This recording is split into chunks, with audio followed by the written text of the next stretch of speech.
Игорь Владимирович, кедей адам мен бай адамның үнемдеудегі айырмашылықтары қандай? Иә, өте үлкен айырмашылық бар. Кедейлер көбінесе мұрнына тақалғанда қимылдай бастайды. Бір нәрсе болып қалғандығына іс-әрекетке көшеді. Мәселені туындаған кезінде шешеміз дейді. Мәтелдің мағынасына мән беретін болсақ, алдын ала несіне бас қатырамыз, басқа түскенде көреміз деген немқұрайлықты көрсетеді. Ал бай адам, ол да кедей адам сияқты осы илеудің ішінде. Кейде ол да істі соңына дейін сағызша созып жүреді. Бірақ мұндағы басты айырмашылық, бай адамдар іс насырға шаппас үшін алдын ала шараларын жасап отырады.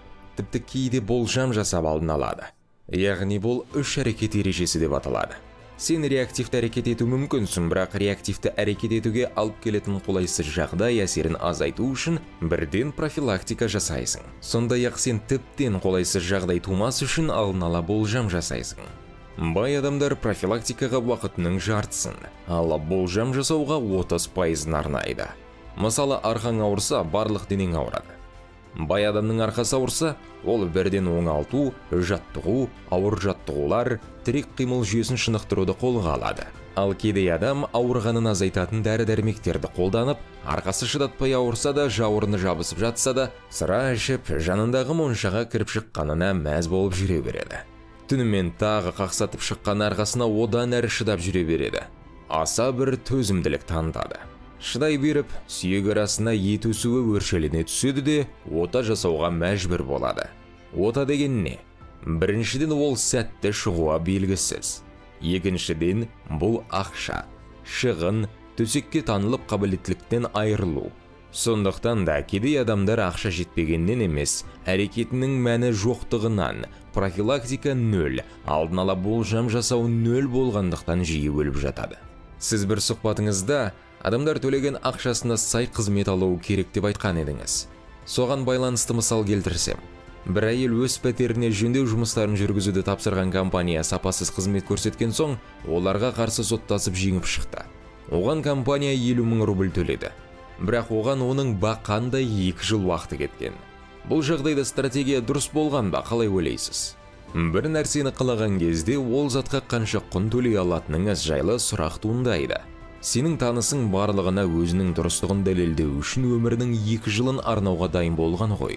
Жақсы, ұтқан адамның көзқарасымен қарап көрейік. Оныкі дұрыс болды. Сотта оның дұрыстығын дәлелдеді, бірақ одан ол бақыттырақ бола түсті ме? Барлық адам бұндай жағдайды басынан өткізіп көру керек. Соңына дейін барған әлгі әйелді жарат. Бірақ енді осындай жағдай орын алса, 50 мың рубль үшін не болмасы өз дұрыстығын дәлелдеу үшін өмірінің 2 жылын тағы да сарп етуге дайын болар ма екен деген сұрақ туындайды. Көптеген бай адамдар бұндай жағдайды бір рет басынан өткізген соң, екінші рет қайталамайды. Ал кедей адамдар қырсықтығына сүйеніп, қайта-қайта бара берері анық. Олар сәл тырысып ойланып көрсе, қарапайым есептеуіш компьютердің қуатындай түйсіктері болса, 2 жылдық өмірдің пайдасыз тұстарын анықтап алар еді. Зая кеткен 2 жыл, соттасқан шығындар, менікі дұрыс деп сот кезіп жүрмегенде кенелетін табыс. Болмайтын шындық үшін таласпай өз табысын арттырумен айналысса ғой. Бай адамдар мен дұрыс екенімді дәлелдеймін, әділдік орнатамын деп ұран салып жүрмегендіктен де бай болып қалуда. Олар жай ғана әлем құрылғаннан әділетсіз, түсініксіз жағдай орын алды, дәлелдеп қайтеміз деп алға жүреді. Енді бұндай тәжірибе алған бай адам келесіде 2 жыл уақытын неге арнайды деп ойлайсыз? Әрине өз компаниясын құруға. Бай мен кедейдің әрекеттері қаншалықты жақын, қаншалықты ұқсас және нәтиже қалай ерекшеленеді. Бұл әңгіменің басты қорытындысы қандай? Басты қорытынды мынада. Әрдайым бір фишканы көрсем, оған қол жеткізу құнын бағдарлаймын. Әрекеттерімді болжаймын да өз-өзімен бұл соған тұрарлық па деп сұраймын. Егер жоқ деген болжам жасасам, басқа іске апарар бағытты таңдаймын. Сондықтан қалауыңызбен жүре бермеңіз. Күніңізді күйбеңге айналдырмаңыз. Нәтижеге апаратын жолдың құнын бағамдап барып, осы жол сіздікі ме, әлде басқа жолмен жүру керек пе шешім қабылдаңыз. Есіңізде болсын. Өмірде әр нәрсенің құны, әркімге лайықты жолы бар. Игорь Владимирович, сіз кедей адамдарға да ақша қорын құруға жиі кеңес бересіз. Бірақ бұл жинақты жасау үшін үнемдеп шығындарды қысқарту керек шығар.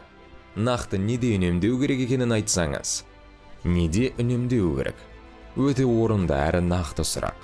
Оған 2 әрекет жеткілікті. Біріншісі, орынсыз сауда жасау. Екіншісі, алаяқтармен қарым-қатынасқа түсу. Бұл кедейлердің ақшаны суша ағызатын қайғылы тұстары. Қанша жинағың келсе де тесік-текшеңнен ағып кете беретін тұсы. Ақшаңнан айырылуға жиі алып келетіні алаяқтармен араласып алданып қала беруіңіз.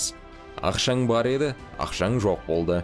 Вокзалдағы гипноз арқылы көзіңді арбап, әмияныңнан соңғы ақшаңды шығарып бергізетін балгерден бастап ақшаңды өсірем, көбейтем деп инвестиция жасауға шақыратындар. Айтпақшы, менің бәрі Финика компаниясы туралы не ойлайсыз деп жиі сұрайды. Қараңыздаршы, компанияның аты өзі Финики, Еники-Беники деген ойын сияқты естіледі. Түбінде бұл ойын, сен алдандың дейтін анық. Сондай алаяқтық пирамидалар, форекстер, бинарлы опциондар, спортқа бәс тігу, сатып алынған ойындар, шелек түбіндегі тесіктер болмақ. Бұл тек Ресейде ғана емес, бүкіл әлемде болып жатқан көрініс. Бірінші айтып өткен орынсыз сауда жасау.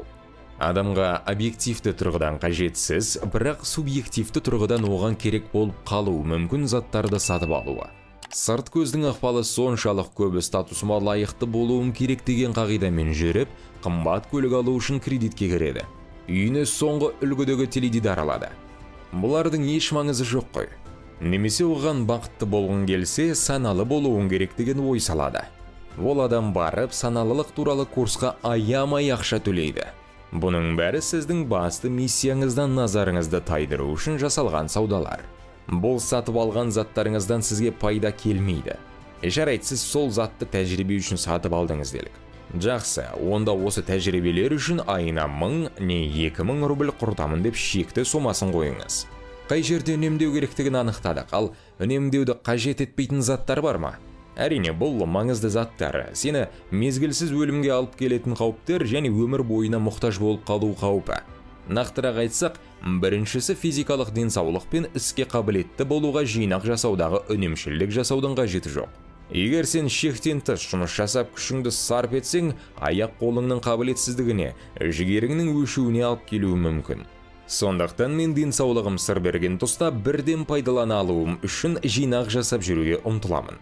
Екінші жағдай, табысыңның арту жолындағы ізденістерге үнемдеу өте қауіпті құбылыс екенін көп байқаймын. Біздің көтеріп отырған мәселеміз табысың жеткіліксіз болғанда артық шығын шығармауға тырысып, бар назарды тұрақты күйге түсуге қалай арнауға болатыны жайлы. Әрине бұл жақсы, бірақ шығынның жолын жауып тұрақты күйге түскен әрбір адам көбірек табыс табуды, табыс көзін арттыруды ойлайды. Айрықша атап өткім келетін мәселе жаңа профессионалдық қабілеттерін дамыту не кеңейту үшін қаражат жұмсауды үнемдемеу керек. Бұл өз кезегінде үлкен жалақыға алып келеді. Бұл көзқарас жайында арнайы шығарылымдар болды, бірақ бұны мен тұтастай алғанда табысыңды арттыратын нәрсеге ақша құйдыр едім. Міне осы тұста ақшаңды үнемдеудің мүлде қажеті жоқ.